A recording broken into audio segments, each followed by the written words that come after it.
Hello friend, આજે આપણે અકીલા કિચનમાં બનાવવાના છીએ ઓરિયો બિસ્કિટ.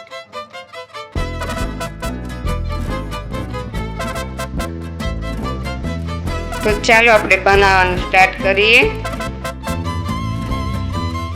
1 કપ આપણે મેંદો લેશું, અડધો કપ ડાર્ક કોકો પાવડર લેશું,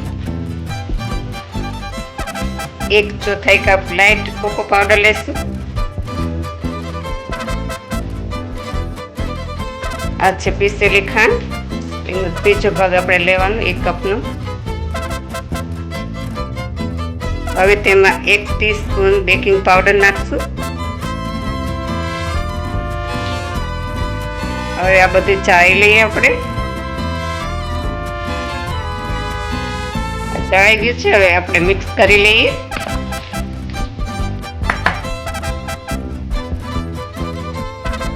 આ અડધો કપ બટર છે, એને આપણે ઓગાળી લેવાનું છે. આ સોલ્ટેડ બટર છે. જો તમારે સોલ્ટ વગરનું હોય થોડું ચપટી અંદર સોલ્ટ નાખવાનું.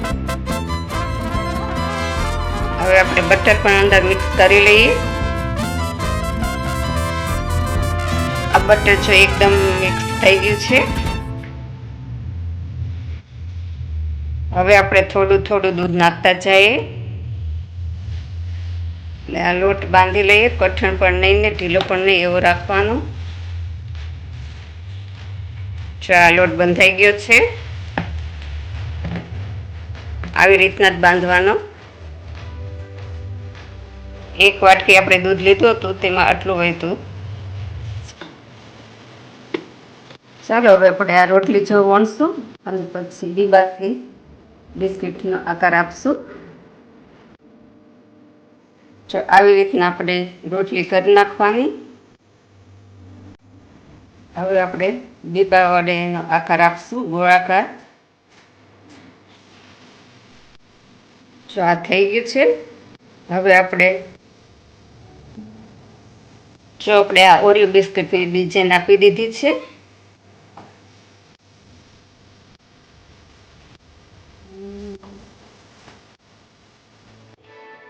જો આ તૈયાર છે ઓરિયો બિસ્કિટ. હવે આપણે 180 ડિગ્રી ઉપર ઓટીજીમાં બેક કરવા મૂકશું. આ આપણે બટર પેપરમાં મૂકી દીધા છે. હવે આપણે બેક કરવા મૂકી દઈશું. ચાલો આપણે બેક કરવા મૂકી દઈએ 180 ડિગ્રી ઉપર. 10 થી 15 મિનિટમાં થઈ જશે અમારે. જો આપણે ઓરિયો બિસ્કિટ થઈ ગયા છે. ક્રીમ માટે લેશું આપણે વનસ્પતિ ઘી અને પીસેલી ખાંડ, બંનેને મિક્સ કરી લઈએ. એકદમ ક્રીમી જેવું થઈ જાય. પછી આપણે બિસ્કિટનો એક ભાગ લેવાનો, તેની ઉપર આપણે આ ક્રીમ રાખશું અને બીજો ભાગ આપણે ઉપર મૂકી દેવાનો. આવી રીતના આપણે બધા બનાવી લઈશું.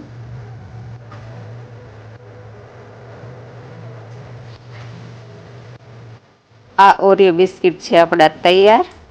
જો આ રેસીપી તમને પસંદ આવે તો લાઈક કરજો, શેર કરજો, સબસ્ક્રાઈબ કરજો અને કમેન્ટ કરજો કે આ તમને કેવી